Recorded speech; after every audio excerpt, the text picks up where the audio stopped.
Dostlar, Amerika Birləşmiş Ştatlarının bu hədə qorxusu, asacağım, kəsəcəyim deməsi İranı geri çəkilməyə məcbur elə bilməzdi. Lakin Azərbaycanda bizim bir çox dostlarımız, bəzi belə deyək də, ziyalılar hətta sosial şəbəkələri belə bir təbliğat aparırlar ki, yeri gəlmişdən deyim ki, bu təbliğatın da Azərbaycana ziyanı var. Anlamında, hətta çox adam anlamır ki, bəs İran gərək müqavimət göstərməyərdi. Baxın, güya bugün İranda baş verən hadisələrin səbəbkarı bu rejimdir, İran rejimidir və məsuliyyətləşəndə İran rejimidir. Güya ki, Tehranın bombalanması İranın rejiminin günahıdır. Çox maraqlıdır, deyil mi? Bütün bu tip təbliğatlar ki var, bunlar hamısı sionizmə xidməti gizlətmək üçündür. Hətta açıq şəkildə yazırlar ki, sosial şəbəkələrdə Azərbaycandan bəziləri ki, İran gələ təslim olardı. Təslim olsaydı bu hadisə olunmazdı, əlbəttə. Biz də təslim olsaydıq Ermənistana, Ağdam, Qarabağ bu günə düşməzdi ki, vaxtında Qarabağı verərdik, Ağdamı dağıtmazdılar. Belə təbliğat da var adamlar, bilmirəm, ağılları yeyiblər, yoxsa xalqı axmaq yerinə qoyub, elə bilirlər ki, belə şeylərə millət aldatmaq olar. Fikir verin, yazırlar ki, İranda baş verən bu faciənin, bu dağıntıların səbəbkarı İran rejimidir. Bəzi siyasətlər bunu dilə gətirirlər, çıxırlar efirlərdə politolog kimi bunu danışırlar, nə edirlər? Arkadaş, niyə İran rejimidir bunun səbəbkarı? O təslim olmalıydı. O müqavimət göstərməməlidir ya. Dostlar, güclüyə təslim olmaq ləyaqətsizlikdir. Eşidirsiniz məni? Güclünün gücündən qorxub, onun istədiyini ona vermək ləyaqətsizlikdir. İstən millət ol, istən fərd ol. Müddət döyüşməlidir. Ləyaqətli kişi, ləyaqətli toplum, ləyaqətli millət döyüşməlidir. Necə ki, biz döyüşdük, Qarabağımızı xilas elədik. İndi təbliğat aparanlar İranla bağlı. Bax, anlamırlar ki, Azərbaycan xalqının da şuur altına bunu yerdirlər ki, baxın, sabah birdən Ermənistandan daha bir güclüsü gəlsin, misal üçün Rusiya. Müqavimət göstərməyin, ha, tez təslim olun. 20-ci il olduğu kimi.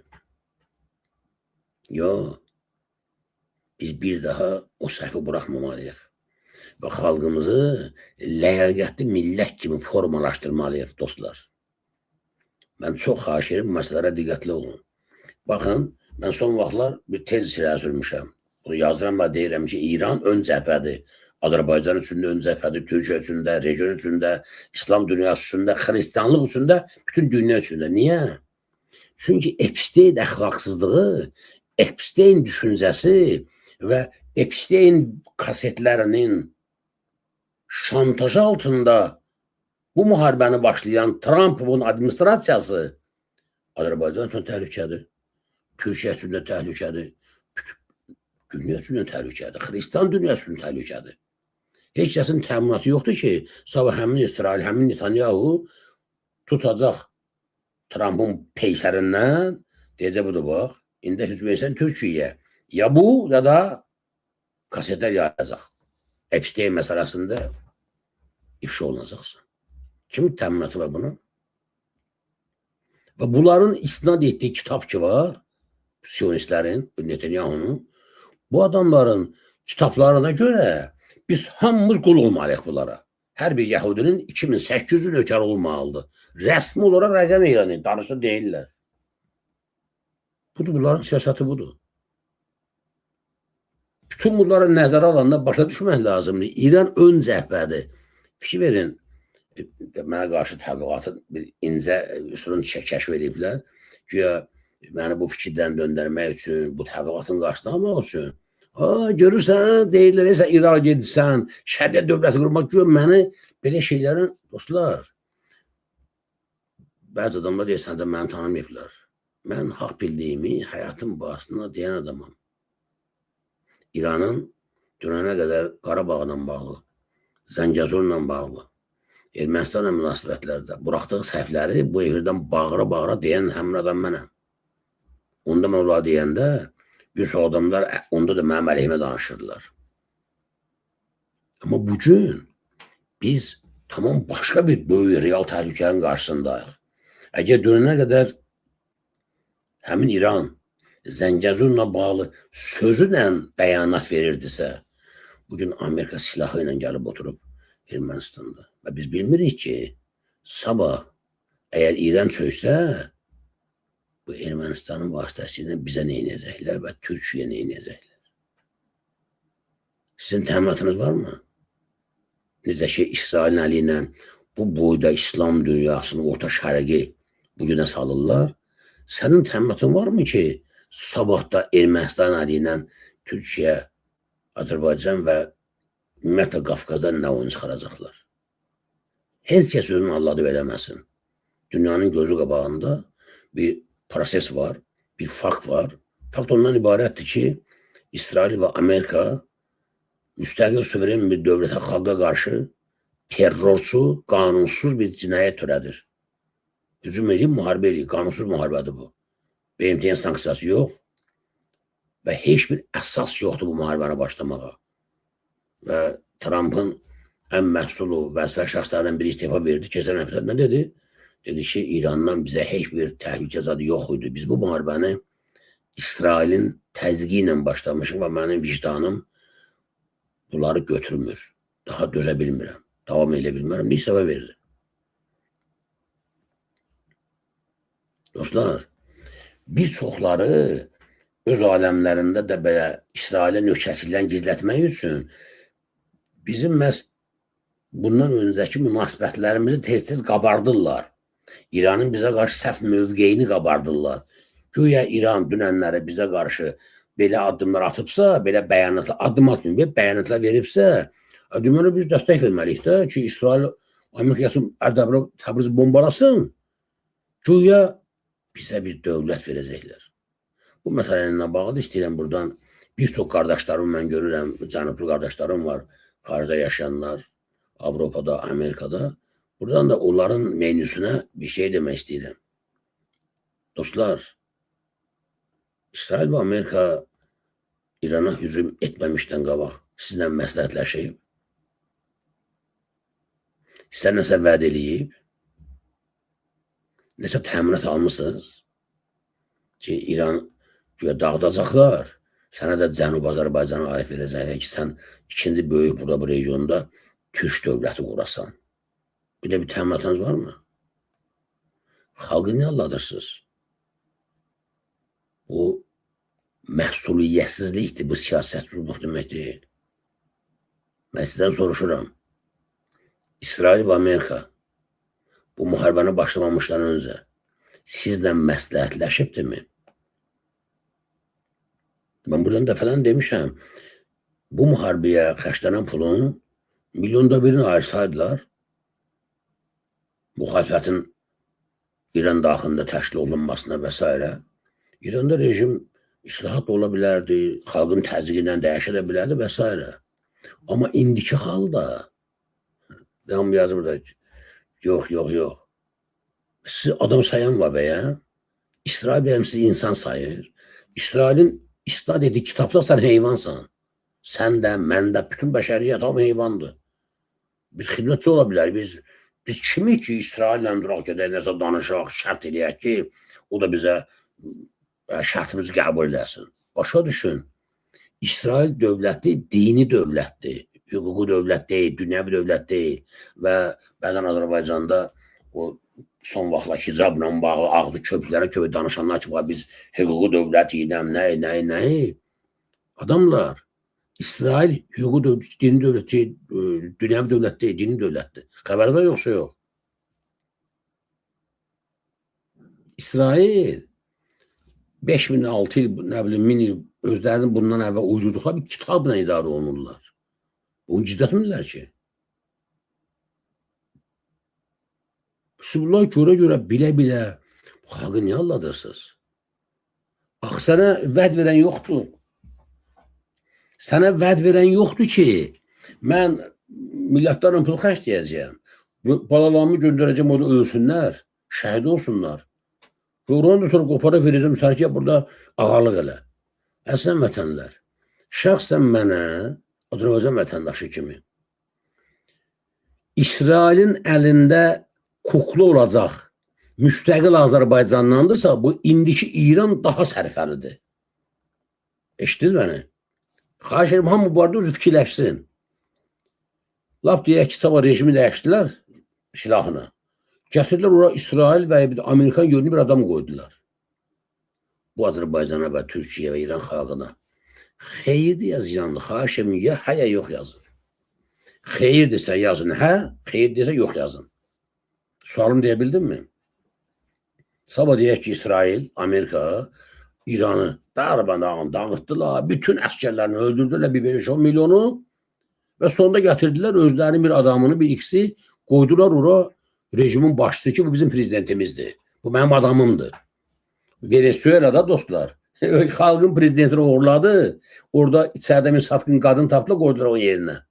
İndi Venezuela neftin Amerika daşıyır. Bu senarini sən qəbul etsən yoxsa yox? Hamı yazı yox.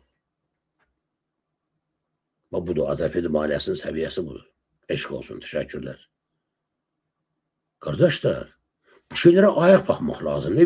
Bu siyasət, bu geosiyasət, bu uşaq oyuncağı deyil, bu fərdi şey deyil ki, dönəsən mənə bir söz demək, küsmüşəm səndən, belə eləmərəm.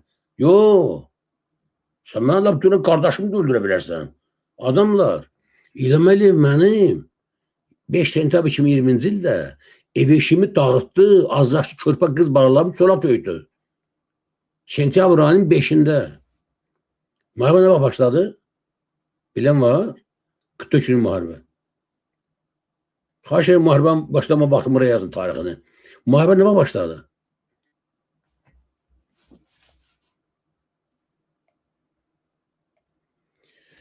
Lütfen kim bilir yazsın bana. O 2020-ci ildə müharibə nə vaxt başladı?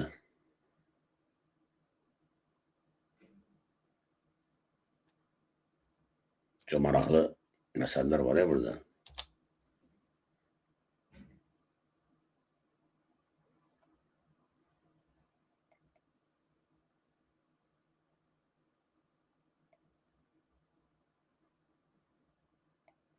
Bu günləri İran xalqına göre ağıl verənlər ki, durun, qalxın, birləşin, nə bilim, şeyliyin, rejimi dəyişdən yıxın. Burada hamı yazır, 2020-27 sentyabrda. Mənim evimə və dağıtdılar 5 sentyabrda. İndiki bu kamuranların, nə bilim, bu, nədir o gedən adı, Azər Həsrətin başqalarının məntiqi ilə mən gərək çıxardım efirə, deyərdim ki, ay cəmaət, ay, İlham Əliyev yıxmaq lazımdır, rejim dəyişdirmək lazımdır, kömək eləyin işə, Ermənistana. Zaten dədəsi demişdi da İlham Əliyevin ki, Qarabağ ermənilərindir. Vermək istəyirdi də, status verdi o. Və neçə ildə işğaldaydı. Mən neynədim? Vətənlər, dəyərli dostlar, hörmətli xanımlar və bəylər, çox xahiş edirəm, mənim bu müraciətimi dərhal paylaşın, yayın. Sərhəddə döyüşlər gedir. Müharibə başlayıbdır. Ordumuz məndə olan məlumatlara görə çox uğurlu əməliyyatlar keçirir. Bu əməliyyatların məntiqi sonluğuna, yəni torpaqlarımızın azad edilməsi ilə başa çatması üçün bütün xalq ordunun arxasında olmalıdır, yanında olmalıdır. Bugün hər bir Azərbaycan vətəndaşı bütün imkanları ilə müharibə köklənməlidir. Mən sizə hamınızı mübarizəyə çağırıram. Müharibə dəstək verməyə çağırıram. Şəhidlər ölməz, vətən bölünməz şüarı dilimizin əzbəri olmalıdır. Bizim silahımız, əxlaqımız, əqidəmiz, vətənə olan məhəbbətimiz və Allahu Əkbərimizdir. İrəli, irəli, vətən fədailəri. Dostlar, bu çıxışdan birinci demək bu çıxış elədim. Mən məlumat alan kimi ki, müharibə başlayıb, birinci bu müraciət elədim sizə. Sonra hansı müraciət elədim? Bir saatdan, bilməm, 2 saatdan sonra. Vətənlər, dəyərli dostlar, hörmətli xanımlar və bəylər, bu mənim sizə ikinci müraciətimdir. Mən buradan bütün Azərbaycan vətəndaşlarına, xüsusilə də müxalifətdə olan insanlara, müxalif yönlü insanlara müraciət edirəm. Qardaşlar, müharibə başlayıbdır. Hər cür siyasi təbliğat, hər cür siyasi fəaliyyət, hər cür bir-birinə qarşı təbliğat durdurulmalıdır. Biz bir millət olaraq bir yumruq kimi birləşib düşmənin başına yenməliyik. Hamı hazır olmalıdır. Kasıbı da, varlısı da, xəstəsi də, sağlamı da bir nəfər kimi bu müharibə köhlənməlidir. Dilimizdə Allahu Ekber, qəlbimizdə vətən məhəbbəti, irəli, irəli vətən fədailəri. Mən xalqımı dostlar bu formada dəvət elədim birliyə, vətəni qorumağa. Bugün xeyr ola özümüzə rəva bilmədiyimiz İrana istəyirik rəva bilək. İrana hücum var,Əkilər. İran dövlətinə yadellilərin hücumu var, Amerikanın və İsrailin. Bunun bombası baxmır, bu türkdür, bu kürdür, bu ərəbdir, farsdır, bu kimdir. Öldürür, hamını öldürür. Adamlar. İran daxilində əgər xalqlar özləri qalxsaydılar, rejimin əleyhinə, rejimi dəyişdirməyə və yaxud da suverenilik tələbi ilə ixtiyarı var, adam qalxır deyir ki, mən istəyirəm talimi təyin eləyəm. Bacaracaqsa laf yox, buyursun. O başqa bir şeydir. Onda biz nə edəcəyik? Onda mən olacaqdım həmin məzlum xalqın yanında ki, qardaş, bu xalq bu rejimi istəmir. Gəl rejim, sən dəyişməlisən, ya da adam suverenlik istəyir, buna suverenlik verməlisən, məsələn. İran, sən dağılmalısan, parçalanmalısan və s. İndi o deyil, bu. İndi İran dövləti, İran xalqı yadelli düşmən qüvvələrin hücumuna məruz qalıb. Necə olur ki, mən 5 sentyabr 2020-ci ildə xalqıma müraciət edirəm ki, mənim evimi dağıdan, İlham Əliyevin başçılığı altında gəlin vətənimizi müdafiə eləyək.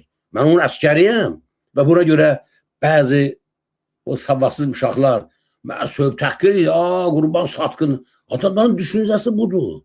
Adamların səviyyəsi budur. Adam elə başa düşür ki, siyasət olmalıdır.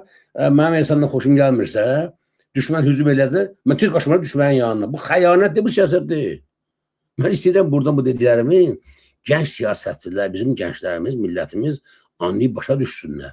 Bugün Kamranın press-kuru vasitəsilə ya Azər Həsrətin, ya Elçin Alıoğlu'nun apardığı təbliğat və bəzi televiziyara son vaxtlar qoşulub onlara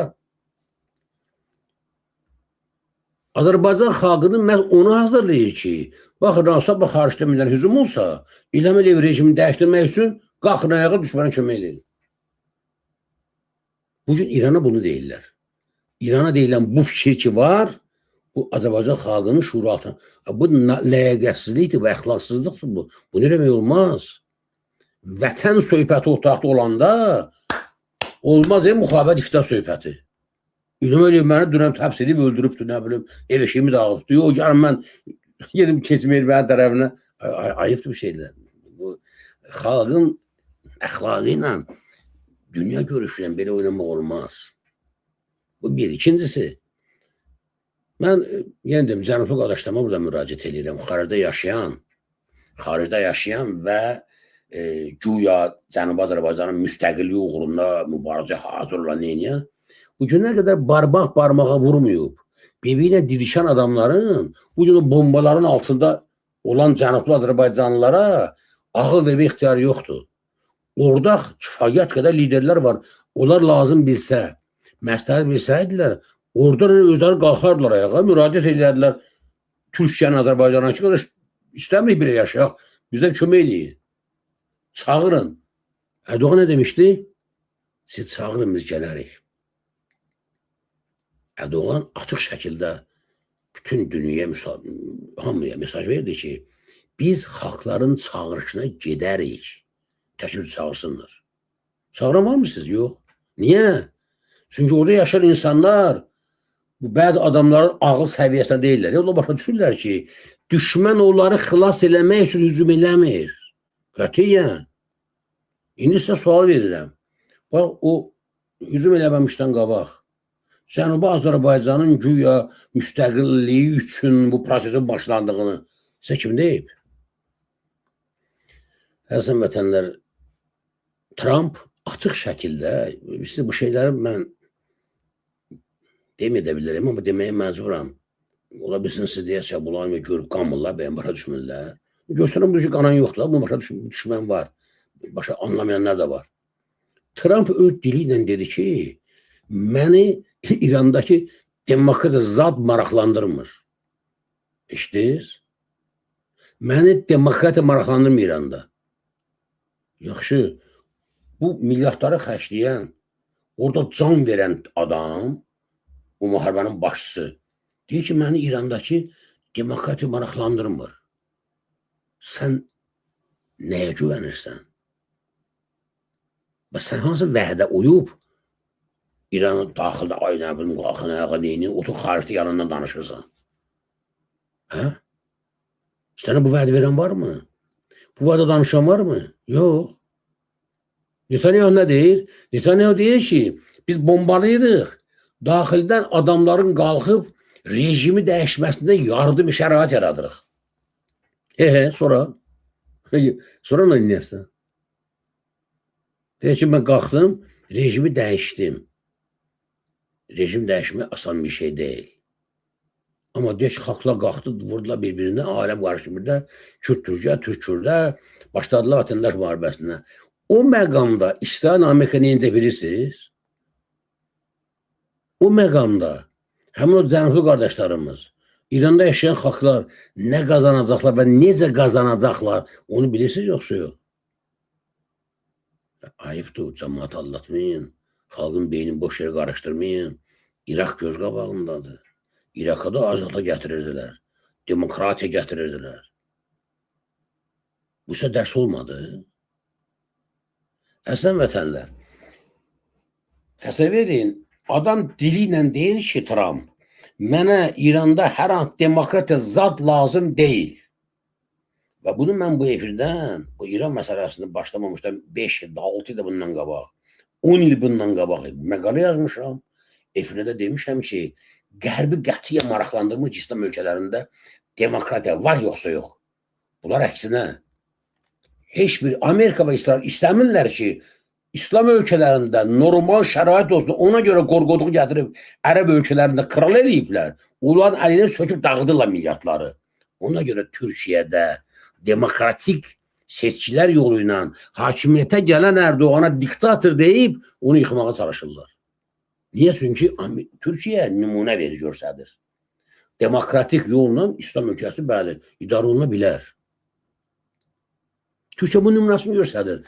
Ona görə Türkiyəni dağıtmaq istəyirlər. Ona görə Türkiyə qarşı iqtisadi üsullar zadda ki, pul ölsün, neynəsin, xalqı qalsın ayağa, Türkiyəni dağıtsınlar.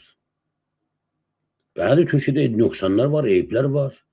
Türkiyə hakimiyyəti o süddən çıxan ağ qaşıq deyil. Onların nöqsanları var. Amma bu əsas vermir ki, sən xarici düşmənin niyyətlərinə uyğun davranasan. Olmaz. Bu olmaz. Bu dövlətçilik şuuru deyil, dostlar. Türkiyəni ona görə dağıtmaq istəyirlər ki, Türkiyə İslam ölkələri üçün nümunədir. Birdən sonra Səudiyyə xalqı deyəcək ki, niyə bu kral milyardların içində belə kefcə üssün, mən o işimi yaşa bilməyim. Ya Birləşmiş Ərəb Əmirlikliyində, ya Ürdündə İordaniyanın kralı qızına toy eləyir. Clintona 10 milyon dollar pul verir ki, mən qızımın toyuna. Və belə cahil, nadan adamı saxlayırlar hakimiyyətdə. Adam hansısa bir aktrisa, tanınmış bir Hollywood ulduzuna 5-10 milyon dollar pul verir ki, gəl mənim qızımın toyuna. Amma Afrikada insanlar acından ölür. İslam ölkələrində müsəlmanlar ölür acından. Bəs onlar niyə devirmirlər? Əgər bu İsrailə, bu Amerikaya, doğrudan da bu Avropaya, İslam ölkələrində demokratiya lazımdırsa, o Ürdün kralı, İordaniya kralı niyə devirmir? Birləşmiş Ərəb Əmirliklərinin əmirləri niyə qulağından kəsib soxmur içəriyə? Onlara lazım deyil axı. Əksinə, onlara lazımdır ki, İslam ölkələri həməliyyə kimi yaramazı birini qoysunlar, dursunlar dalında, onun əli ilə sümürsünlər, quduranda da qulağını kəssinlər. Quduranda qulağını kəssinlər. Saddam kimi, Qəddafi kimi, bildiniz? İlhamla qulağı kəsəcək vaxt gələndə.